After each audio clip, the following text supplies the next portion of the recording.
সন্ত্রাসবাদের ঠিকানা, উগ্রবাদের ঠিকানা। আমরা নতুন এই বাংলাদেশে নতুন করে কোনো উগ্রবাদের জন্ম হতে দেব না। আজকে আমরা এই উগ্রবাদের উত্থানের প্রতিবাদে এখানে দাঁড়িয়েছি। আমরা দেখতে পেয়েছি আজ এই হিজবুত তাহরীরের এই নিষিদ্ধ ঘোষিত সংগঠনের সাথে আরো একটি নিষিদ্ধ ঘোষিত সংগঠন এই আওয়ামী লীগের সন্ত্রাসীরা কিন্তু আজকে এই হিজবুত তাহরীরের মিছিলের সাথে শামিল হয়েছে। কোন বিদেশি প্রেসক্রিপশনে যদি বাংলাদেশ রাষ্ট্রকে অস্থিতিশীল করার অপচেষ্টা চালানো হয় তাহলে বাংলাদেশের শিক্ষার্থী সমাজ এর দাঁত ভাঙা জবাব দিতে প্রস্তুত রয়েছে।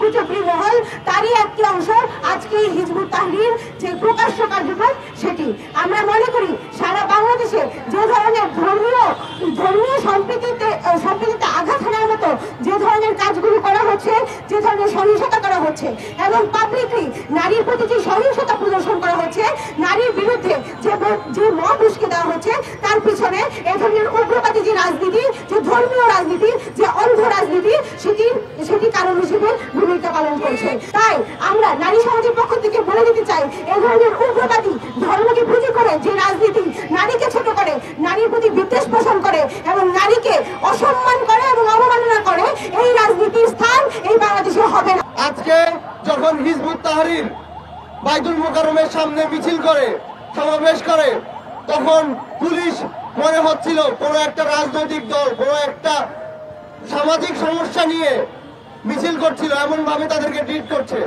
তাদেরকে পুরোপুরি মিছিল করার মতো সুযোগ করে দিয়েছে পুলিশ এবং আইন শৃঙ্খলা বাহিনী। আমরা এর তীব্র নিন্দা জানাই। আমরা মনে করি এটি বাংলাদেশকে নিয়ে যে ঘৃণ্য ষড়যন্ত্র হচ্ছে তারই একটি অংশ। এই ধরনের নিষিদ্ধ ঘোষিত সংগঠনকে কোনো ধরনের টলারেন্স দেওয়ার পক্ষপাতী আমরা নই। যারা হচ্ছে আজকে যে উগ্রবাদের মিছিল বের করেছিল তাদেরকে অতি শীঘ্রই আগামী 48 ঘন্টার মধ্যে গ্রেপ্তার করতে হবে।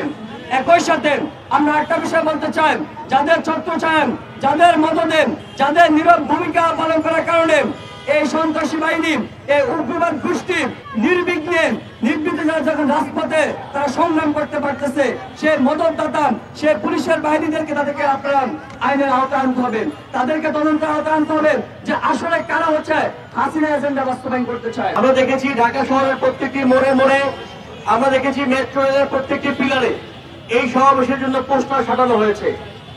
দীর্ঘ সময় ধরে প্রচারণা চললেও আমরা বাংলাদেশের গোয়েন্দা সংস্থা, রাষ্ট্রীয় কোনো বাহিনী, আইন শৃঙ্খলা বাহিনীকে এই নিষিদ্ধ ঘোষিত সংগঠনটির ব্যাপারে কোনো কঠোর ভূমিকা নিতে দেখিনি। আজকে আমরা দেখতেছি প্রশাসনের মধ্যেও বিভিন্নভাবে চক্রান্ত চলতেছে।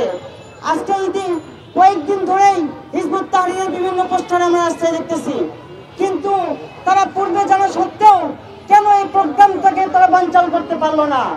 আমরা দেখেছি কি সেই বাইতুল মোকাররমে যখন মিছিল বের হয় তারা শুধুমাত্র আপনার যাদেরকে গ্রেফতার করা দরকার তাদেরকে গ্রেফতার না করে তারা একটা রিস্কাওয়ালাকে গ্রেফতার করলো।